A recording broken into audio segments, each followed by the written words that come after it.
Paranormal in Pennsylvania may discuss topics such as suicide, murder, and other potentially upsetting things. Listener discretion is advised. Hello, and welcome to Paranormal in Pennsylvania, where we discuss history and haunts. Today we have a very special guest. We get to talk to a paranormal investigator and kind of a triple threat. I'm Sarah. And I'm David. Let's get into it. So, Cody, thank you so much for being here. I mentioned you're a triple threat, photographer, paranormal investigator. You write for a magazine as well, but tell us a bit about yourself. So I am a chicken when it comes to paranormal investigations. I'm afraid of the dark, and I will scream like a little girl when stuff grabs me. I seem to, when I go to a haunted location, it seems that the spirits like to mess with me just because they can sense my fear. So I've been a paranormal investigator for just over a year now, and I have just recently, in the past few months, started writing for Paranormality magazine. It was on a whim. I sent in an article, and they're like, "Hey, we like this. By the way, do you want to come write for us?" So now I live the paranormal life. Nice. So I guess the first question to that is, what got you into the paranormal scene? So I've always been fascinated, excuse me, of the paranormal. When I was 10 years old, I had a dream that my grandfather had passed away. And next day I found out that he did. And after that, I started reading like scary stories to tell in the dark or haunted Ohio, because I grew up in Northern Ohio. So I was always fascinated by it, shipwreck, ghost shipwrecks, things like that. And I started to pick up on people. Like I could sense, like, I guess the word would be their aura, or like if somebody was good or not. And from there, people are like, "Oh, you're wrong about this person," and then something would happen that proved me right, and I'd be like, "Well, you were saying."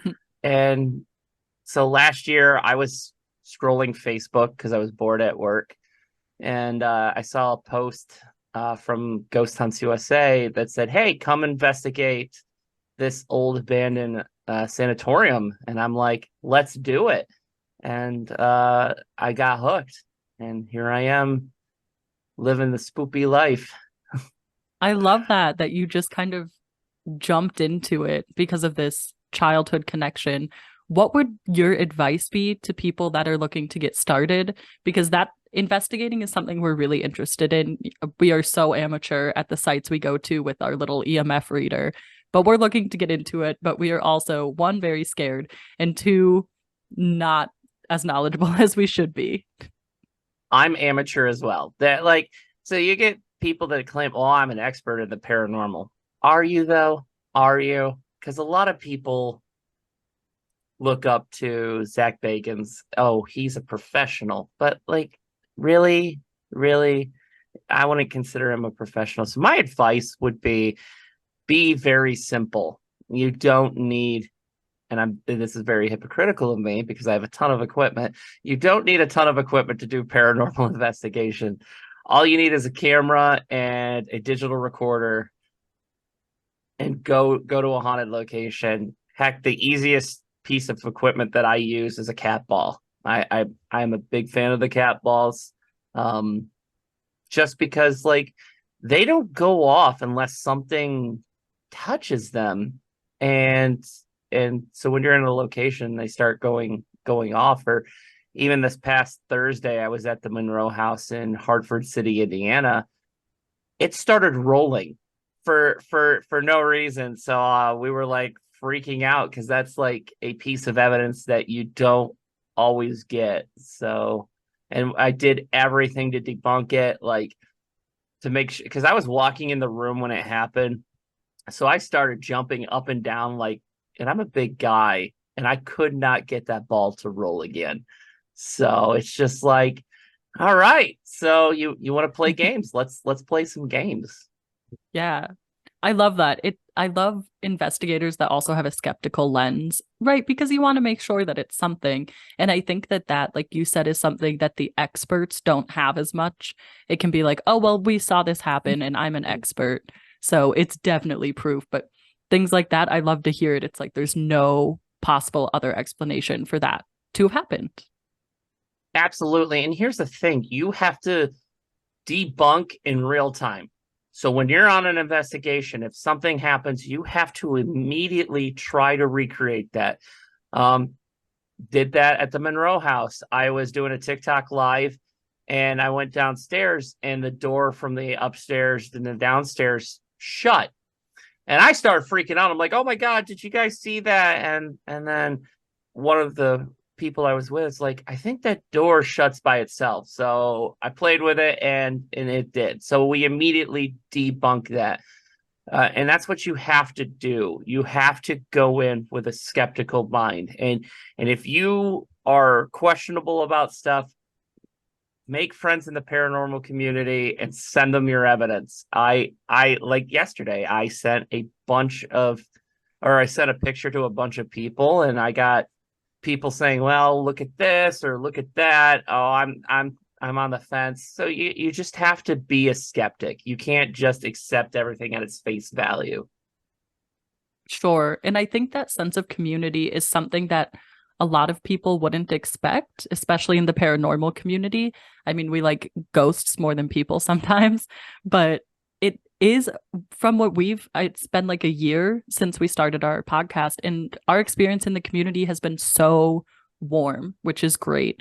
Do you have a favorite group that you partner with?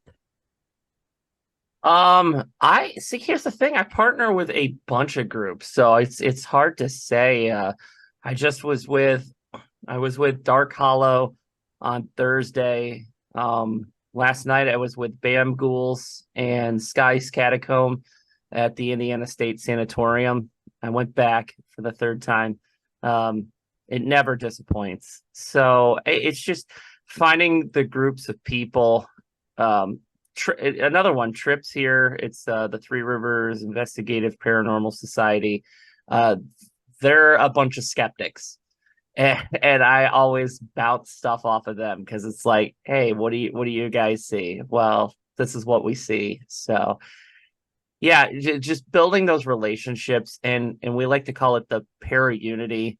Like unfortunately, there's a lot of drama in the paranormal community.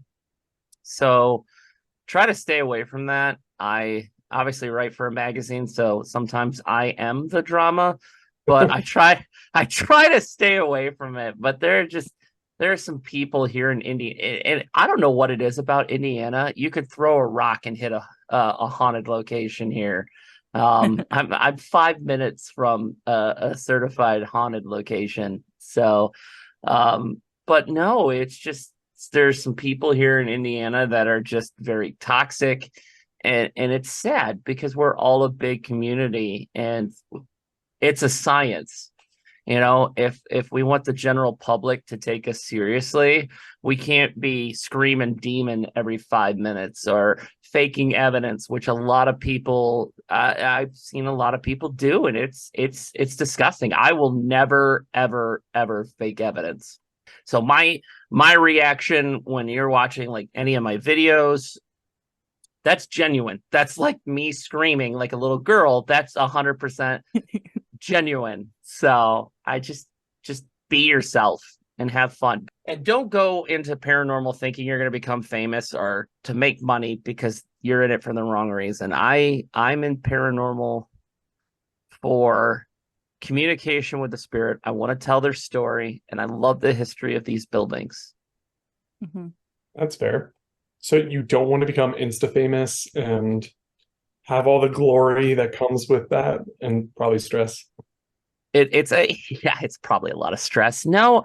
So here's the thing. If I make money, it's just going to go right back into making more content. Like I told my wife, if I make $500-600 a month doing paranormal, then I would be content, because then I would be able to pay for locations and pay for some of the stuff that I want to do. Like So last night I was at the Indiana State Sanatorium, and cell phone service is kind of shoddy out there. Now they're Or- working on putting Wi-Fi out there, and part of it, like, you can get it on the outside of the building. And I live stream security cameras now.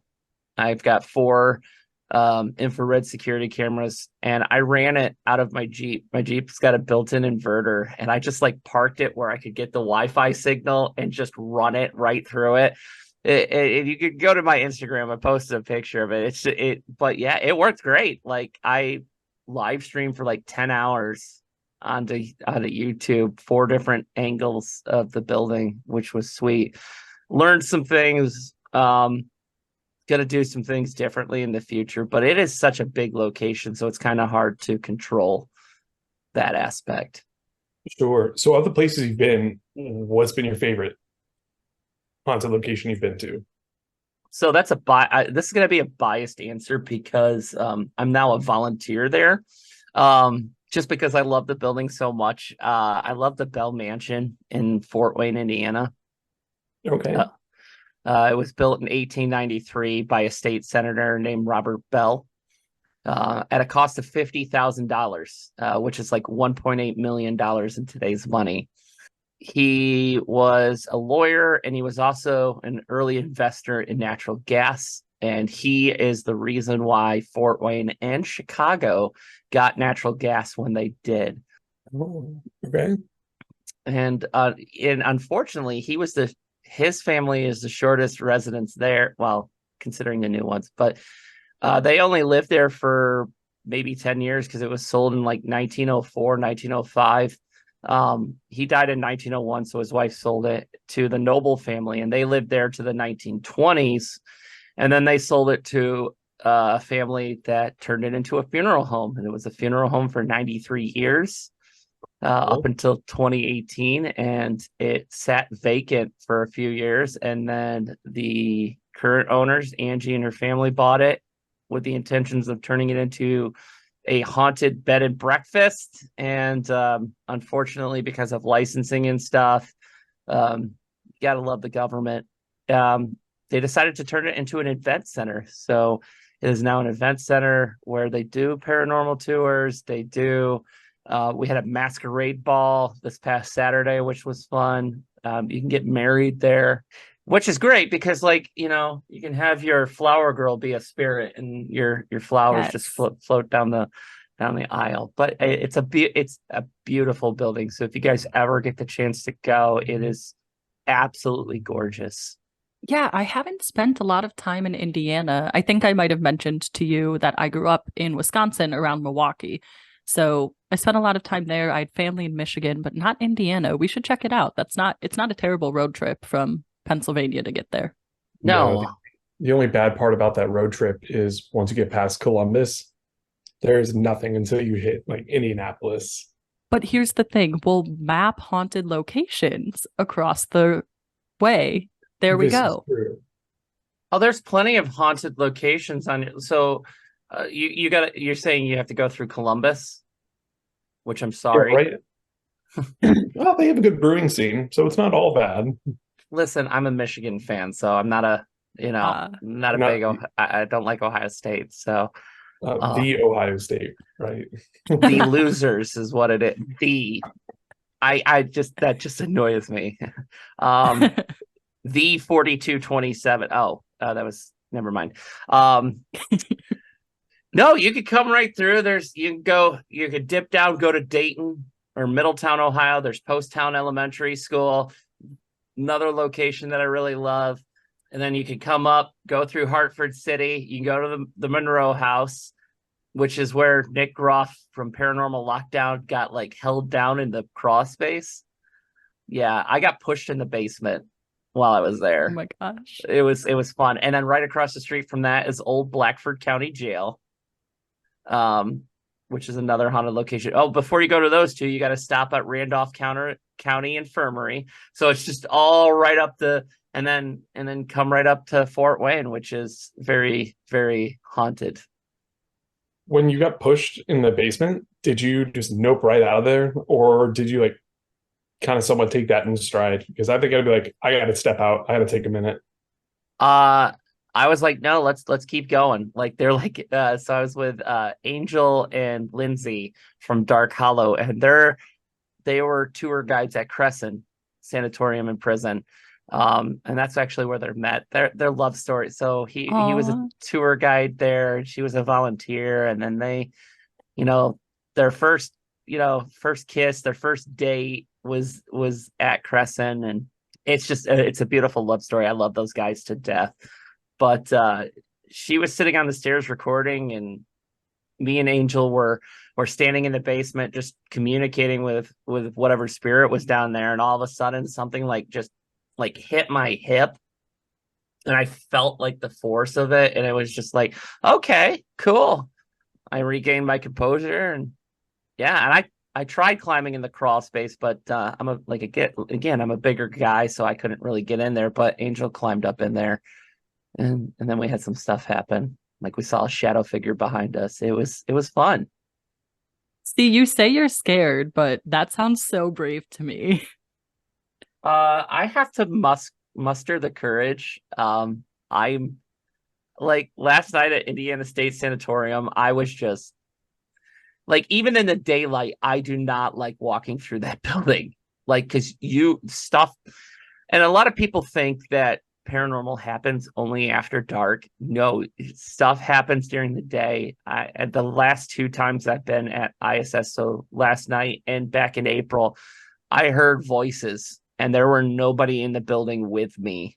So yeah, you're like, and some of them, like, there's a mimic there. So you think it's somebody from your group. And then they're like, Cody, I was on the other side of the complex when that happened. So Oh, it's like, okay. that's rough. Admittedly, like my least favorite ghosts are children. Like Uh, children's laughter or something like children playing is it's a pretty big no for me. See, then you wouldn't like the Bell Mansion. There are two or three children spirits there. Now they're not like mean or malevolent. There's nothing malevolent there. Um, I actually take my children to the Bell Mansion because it's one of those locations that I feel safe with them there. Mhm. Um, there's a little boy spirit up on the third floor. His name's Andy. Of what we've, with paranormal evidence, what we've got, and he's very playful. He actually was interacting with my son. We had toys and cat balls set up, and like they would go off, and it was just a good time. And then Saturday night we were at the masquerade ball, and I was, giving tours to people, and people were taking a lot of photos, and someone said, I just caught something, and I'll have to send it to you, but we think we got a picture of Andy. You can actually see his hand and his arm, and kind of his face, and we're just like, wow. Wow, that's so Really cool. cool. But I think you brought up a good point. I think I'm far more okay with children ghosts when there is that background that they are not malevolent or malicious, that they're just children. And it's like that's that I can, yeah, that's way better. Well, that's Which, any ghost, to be yeah, fair. yeah. I mean, yeah. I mean, yeah, really good point still. Yeah. And Andy actually isn't a former resident of the Bell Mansion. He actually followed a paranormal team to the Bell Mansion from the Indiana State Sanatorium. So we think he and his family passed away at because it was a tuberculosis hospital, and they had a very large children's ward there. So we think he was a resident there, and he decided to hitchhike back to the Bell Mansion, which I don't blame him, because Indiana State Sanatorium is a dark location, just based on, the history of it, what happened there. It's just, you can feel it. You can Mhm. definitely feel it. Yeah, Yeah. I've noticed like throughout our series, any sanatorium just doesn't seem to have a very good history. I don't think we've run across one that had like a positive history, really. No, we wanted to cover Crescent actually, like you mentioned, but since it's closed right now, we haven't been able to go, unfortunately. But I think that's just the nature of what they are. That's like saying, oh, there's not many happy ghosts at a prison, because of course. So you hail from Wisconsin. I have been told. So I interviewed I don't know if you saw it, the Wisconsin Apparition Tracking Yeah. Society, or TWATS is Yeah. what they call themselves, which is just hilarious. They said that they went to the Sheboygan Sanatorium or an asylum, and they said it was not like a dark place. They said it did not have that heavy feeling that you get at a sanatorium. So maybe there's hope out there, but Indiana State was, and it's just every sanatorium. There was patient abuse. There was experimental, procedures to try to, cure TB and help these patients, but the death rates were just astronomical. And then what makes it even worse is, so Indiana State then became a nursing home. It became the Lee Allen Bryant Healthcare Facility. And originally, Park County was going to shut down their nursing home and send all their patients there. So these people, they built this beautiful nursing home and this 5-story residential building to house all these patients. And then the county said, never mind, we're going to keep our patients. So the owners were like, well, crap, we need to get patients. And the state of Indiana was actually shutting down one of their mental hospitals.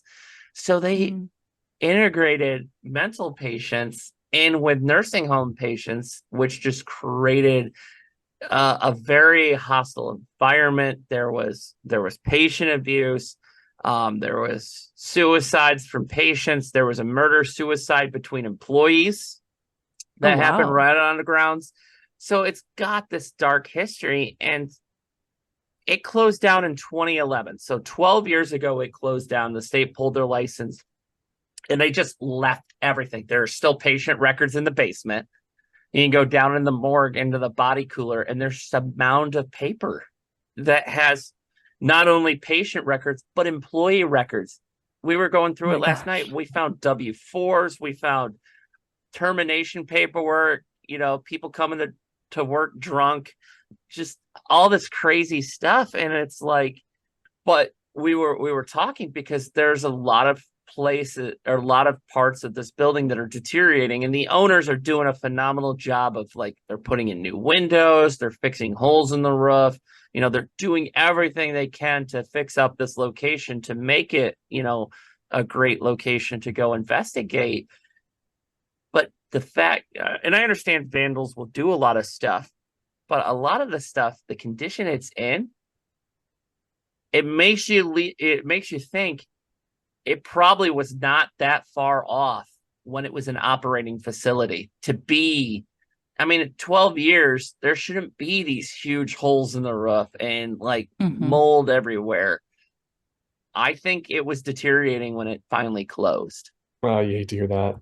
Yeah, and it makes me mad is because these people just go into these locations and are just so disrespectful. They destroy the stuff. They just put in a bunch of new windows in the 5-story, and somebody broke 32 of them, just went in. So they've really upped security there. They've got 4K cameras that will catch you, and they will prosecute. So if you're going in to break into these locations, they're going to, you're going to go to jail. They've upped their game, and there's people that actually now live on the property to catch people. That's their job. So it's just frustrating. So when you go into these locations, you have to tell the spirits, hey, listen, I'm not here to vandalize your home. This is your home. I'm just here as a guest. I want to know your story. I love the building, and I want to help preserve it. That's why I'm here. Yeah, that's something even when we visit these places with the knowledge that they're haunted and not necessarily doing full-fledged investigations, before we go in, us and our other co-host, we often sit and talk and just really focus our energy on, we care about the history, and that includes the people that are here, and keeping that in mind when we go in, we feel, sets the right energy, etc., but I'm curious, are there any pre-investigation rituals that you have, or are there any items that you bring kind of as protection in case spirits do get upset? I always carry a protection stone. I'm a big there's a metaphysical shop that's like 3 minutes from my house. So I'm a frequent flyer there. So I carry a protection stone. When I walk into a location, I'm just saying, hey, my name is Cody. I am an investigator. I'm just here. I'm your friend. I'm not here to make fun of you. I'm not here to harm your building. I'm here to get your story. If you want to share your story, share it with me. If you don't want to, you don't have to. And that's a lot of things that that makes me mad. Sorry, I almost cussed. It makes me mad. Which, first off, when I'm paranormal investigating and stuff happens, I cuss a lot. Like when stuff gets crazy, I'm just like, what the? It's just like, yeah. So it's very raw emotion, but people think they're circus monkeys. You go in, well, can you do this? Can you do this? Can you do this? No, no. That's like, yeah, I ask questions, and if they want to do it, they do. If they don't, they don't have to. They don't have to be Right. there. Like if you go into a location, you get no activity, that's because they don't want to interact with you, whether it's just they don't want to or they don't like you. It Yeah, happens. I guess they like get one look at me and they're like, nah, I'm good. No, that's not the case. I think the spookiest paranormal thing that's ever happened to us was with you, David, when we went to that Cowboy Creek Inn and you had a mysterious scratch after we did our 3 a.m. ghost hunt, as we called it for the kids. We had some kids with us, and I honestly was feeling a little nervous for them, but they were probably braver than I was. So I have a book. I was on another podcast. It's the Military Veterans Paranormal, what the WTF podcast. And there's a guy on there. His name is Paul Browning. He is a paranormal research.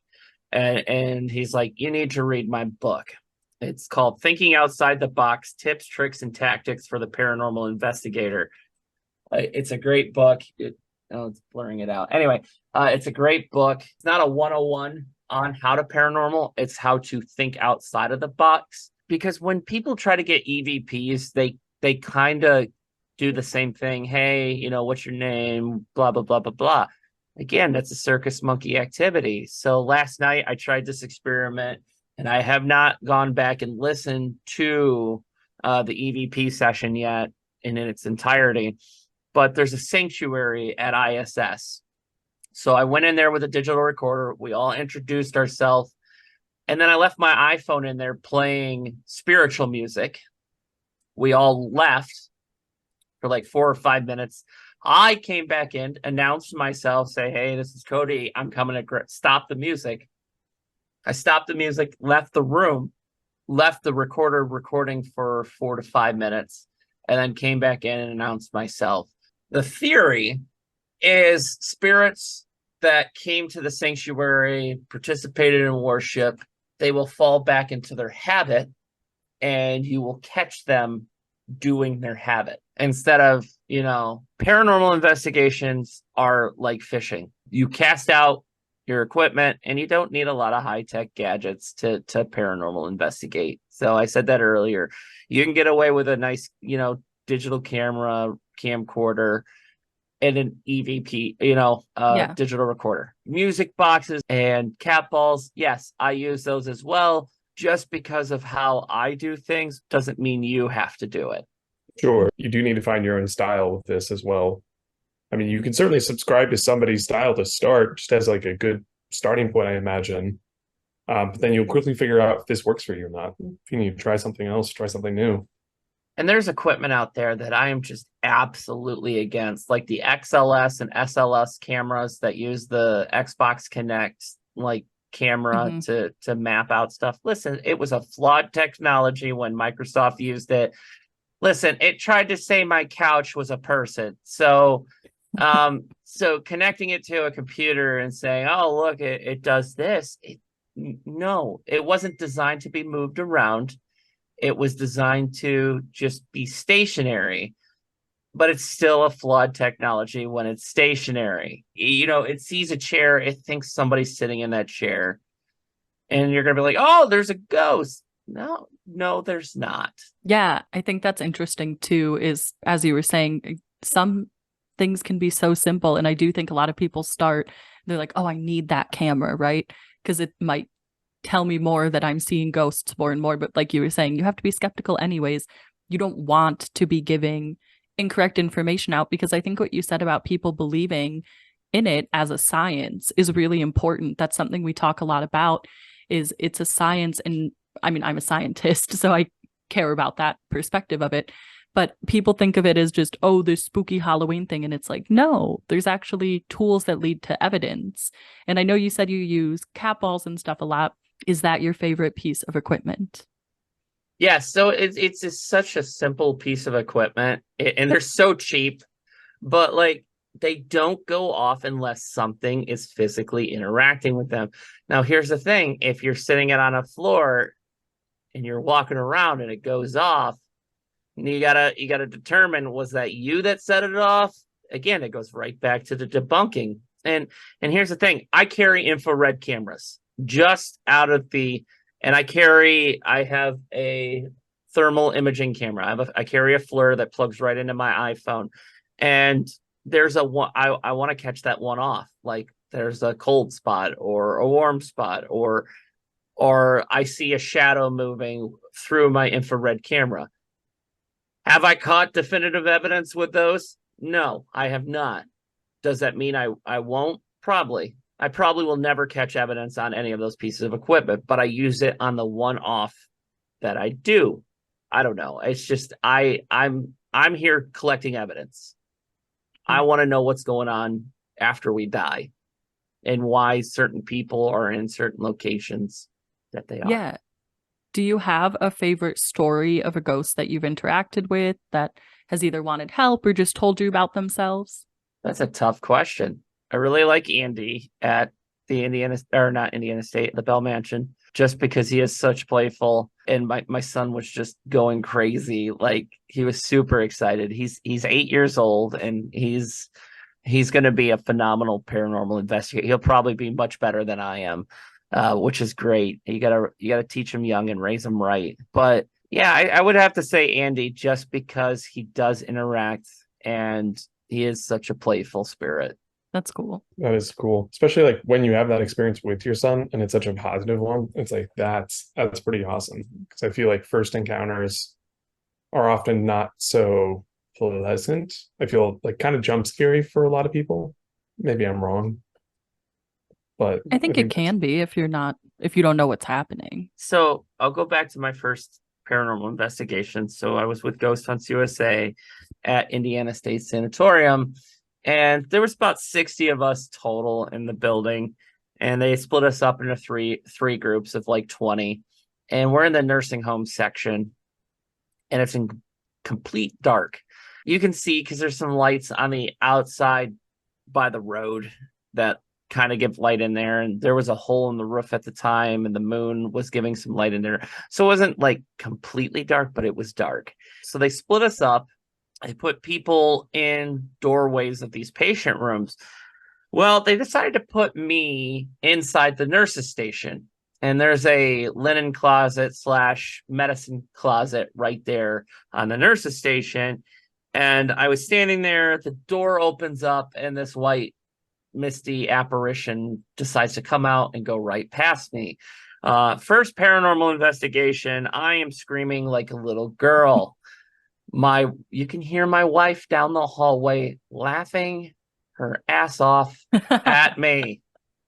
So yeah, I start freaking out. The tour guides move me to the intersection of these 4 hallways, and they witnessed, as well as 6 other people witnessed, this apparition come out of the nurse's station, come right up to me, put its hand on my shoulder, and then disappear. Oh my gosh, it liked you. Yeah, well, here's the thing. So I've been back now twice to ISS. So I was there in April of this year, and we're doing an Estes session. And one of the guys that was with us, Cole, did not know that previous story at all. So we're sitting in front of the nurse's station, and my back is to the window of the nurse's station. And he's like, Cody, I don't want you to freak out, but I just saw this white figure move behind you. And I'm like, oh, of course you did. And then last night we were doing a session right there in front of the nurse's station again. And she was down I guess it would have been the 200 hallway of so it's one of the shadow hallways. She was down there with a very tall shadow figure. And I have not reviewed my camera to see if I caught her, and I hope I did. But yeah, we saw her again last night. So she is a nurse that is there. Yeah. Yeah, and likes you. Very much. I'm wondering if like the first time when she came up and touched you at the nurse's station, it's like, hey, you're not the nurse. You shouldn't be sitting here. Please leave. Yeah, please get to the other side. So that's not the crazy part. So at the time I went there, I was an EMT. The first time I went there, I was an EMT, and like my left shoulder was hurting from stuff. And she touched that shoulder. The next day, it didn't hurt anymore. Wow, that's so cool. Is it cool? Is it? I would say that's very creepy. So yeah, she healed me. Yeah, so now she has to check. Now you're her patient, and she has to check on you every time you come in. We actually had one of our investigators last night, Sky. She actually put on a patient gown and was walking through the nursing home with a patient gown on, saying, hey, I need a nurse, because they were trying to get her to show up. And about 5 minutes later is when she showed up. So it goes back to trying to get them into their routine of what they did when they were there. And it worked. I was freaking out because I was standing behind Sky. She's a lot more brave than I am. Oh yeah, like putting a nurse gown on, or I'm sorry, not a nurse gown, a patient gown on. I feel like you could be looking for that nurse, but then you might get something else altogether too. Yeah. I mean, that's kind of the point, though. Yeah, you want to catch that stuff. I mean, when you're there, you can hear stuff crawling. There's a crawler in the 5-story building, and you can actually hear it.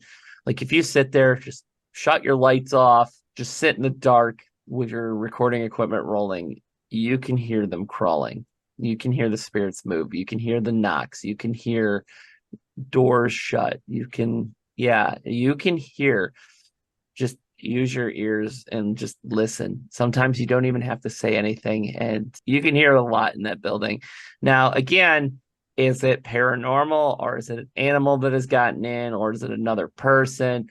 That's where you have to immediately debunk. But when you're like standing there and you're hearing stuff right behind you and there's nothing behind you, then that's where you kind of chalk it up. So like at the Monroe house on Thursday, I was standing in the downstairs, and I had some cat balls set up, and all of a sudden I hear this hiss in my ear. There's nobody by me. There was a hiss, and I felt like a wind on my neck when it happened. Yeah. And also unnerving at that. We heard growling while we were there too. Oh my gosh. We had a episode recently where we were interviewing other people, and they said that they heard growling, or it sounded like something like moving stuff upstairs. And I'm like, either outcome is not the greatest. It could be paranormal, or it could be a wild animal. Neither of those things are particularly great to stumble upon. Well, I'd rather be a spirit than a raccoon. Yeah, I agree with that. I mean, last night I caught a cat on one of my static cameras that I had set up in the nursing home. The cat was just casually walking through, and that'll happen, and that is okay. That's easy to debunk. That's why I like doing the static cameras now and setting up cameras and stuff in different places, because then you can determine if it is somebody or not. And where I had my camera set up last night in the nursing home, it was very easy to debunk if somebody was in that building, or an animal was in that building, or if it was paranormal. So I have to, unfortunately, I'm still trying to figure out the security camera system, because I can't get the audio to broadcast and I can't get it to play back, which is unfortunate. But I can at least see visual evidence. And one of my cameras did get messed with last night. Like it didn't move, but like the picture was like blurry. And and I can't figure out. I gotta test it and make sure it wasn't the camera, or it wasn't a cable that went bad, or a connection was loose. So I have to debunk that, but that is more of a technical thing that I'll debunk in sterile conditions at home. Sure. Also, it was dark, and I don't like, being alone in the dark. Yeah. And that's not a time to be messing with the camera, anyways. You might as well see in the light. So you mentioned that your wife was at least with you on one of these. Did you get her into this? Were you both into it, or how did that journey start?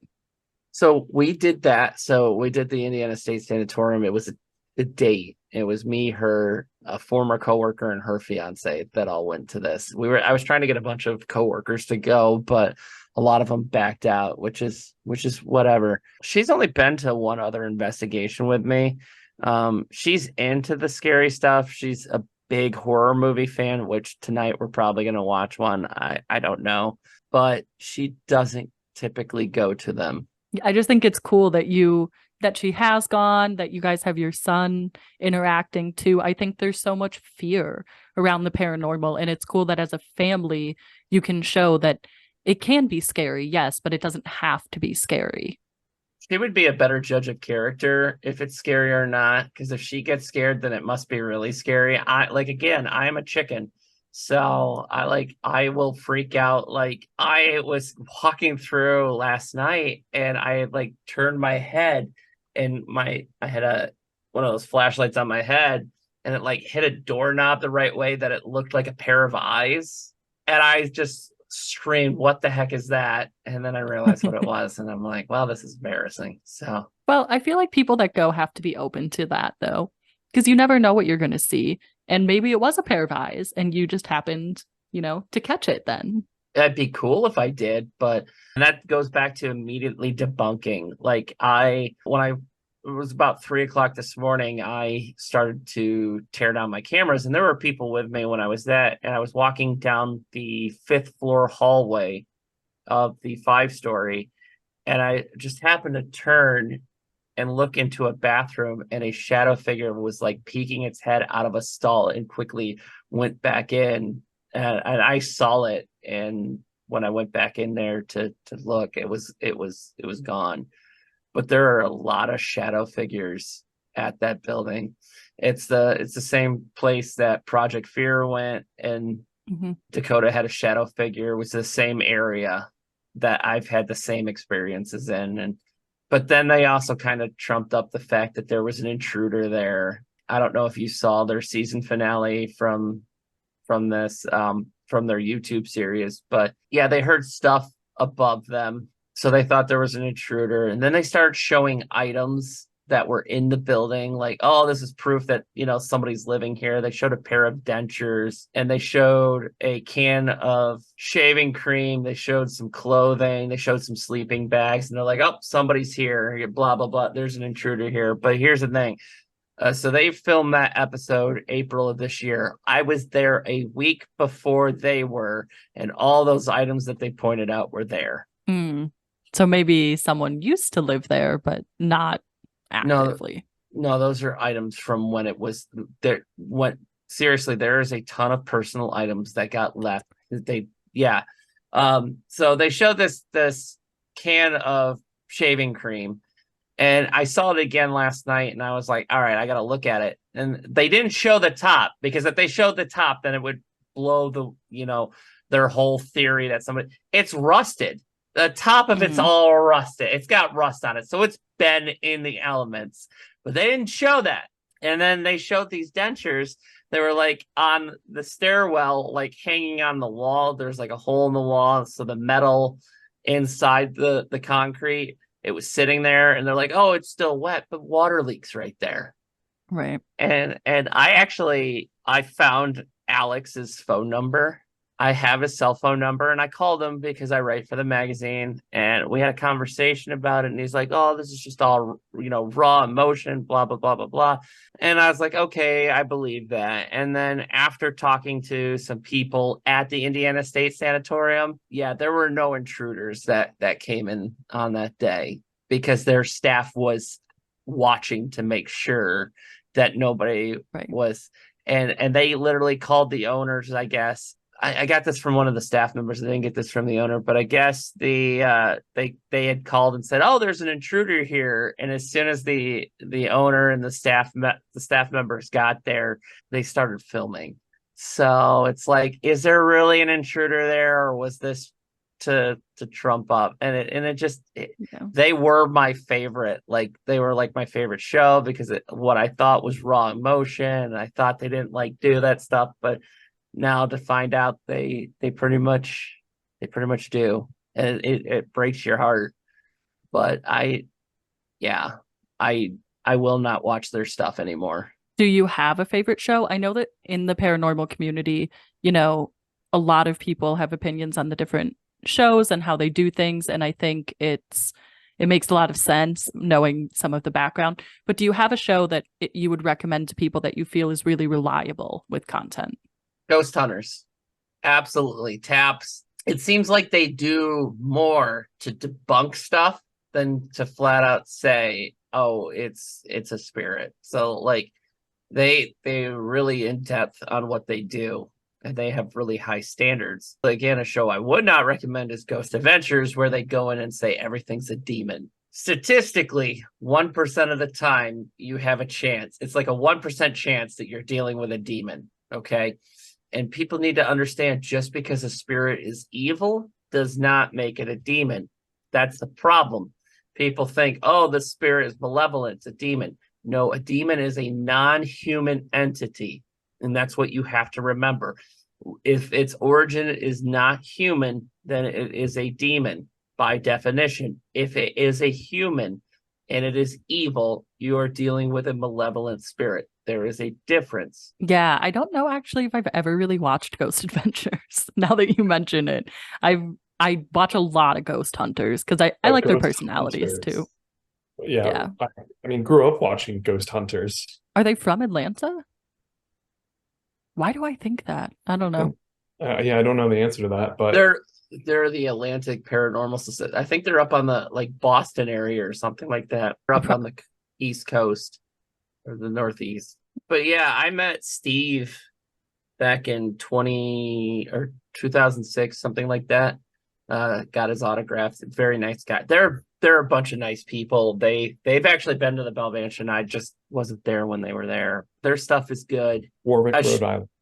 Yeah, they're from Rhode Island. I knew the Northeast. A show I do watch, and I'm very on the fence about, just because it seems like there's a lot of drama in it, was 28 Days Haunted on YouTube. Or not YouTube, Netflix. Yeah. I think it was good. I think the premise of it is good, but I think there's a lot of stuff that's like, okay, is this real, or is this like being trumped up for the camera? Mm-hmm. Yeah, I think especially in that situation, being somewhere unfamiliar for that long, I'm sure can cause very extreme emotion. So yeah, it was an interesting show though. I like the concept, like you said. And here's the sad thing about that concept. It came from another set of problematic paranormal people. It came from the Warrens, who were extremely problematic. And I get hate email from people. I really do, for talking bad about Ed and Lorraine Warren. They're like, oh, well, we wouldn't have Paranormal Investigations if it wasn't for them. Well, you're right, but it doesn't mean that I have to like them. Right. They were, first off, Ed was a pedophile. He had out-of-marriage affairs with minors, and Lorraine knew about it. They said everything was a demon, and then they didn't allow skeptics to review their work. You weren't allowed to, if you were a known skeptic, you were not allowed to watch their footage. And the one time that they did allow a group to watch this stuff, Ed was sitting there the whole time. You had to go to Ed's house. You had to go to the Warrens' house to watch it. So, and then they tried to claim that they were part of Amityville. The family had already moved out by the time they got involved. And then Lorraine took a news crew in there. Nothing happened. Nothing. Yeah. The only noises that they heard, according to the producer, the only noises they heard was the stomachs of the crew because they were hungry because nothing was happening. So it's just... Yeah, we covered the Smurl haunting. We read the book that they co-wrote, which is incredibly biased. And we, we always try to be skeptical. So first of all, we talk about the affairs and that one of the minors lived with them. And so why do we give these people any credit or money or anything when he was a known pedophile? But also one of the sisters of the Smurl family came out and said it's completely fabricated and nothing happened.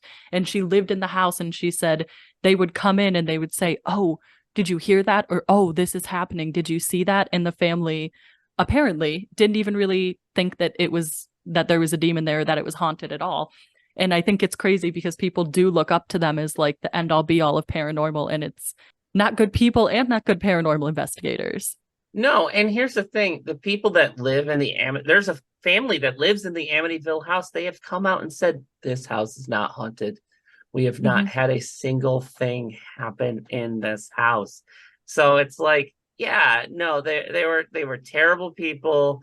And yes, I love the Conjuring movies. I love the Annabelle movies because they're just great. And that's what they're good for. Entertainment. Beyond that, the Warrens, yeah, they came up with some good theories. The 28-day cycle. It is a very good theory. It is, and clearly, if you watch the show, it messes with you psychologically.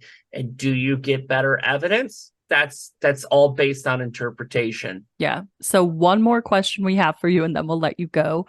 What is the one thing you would tell people about paranormal investigating and the community overall, if you could tell them one thing? Wow. So I guess I've already said it. Just stay out of the drama. Make friends and stay out of the drama.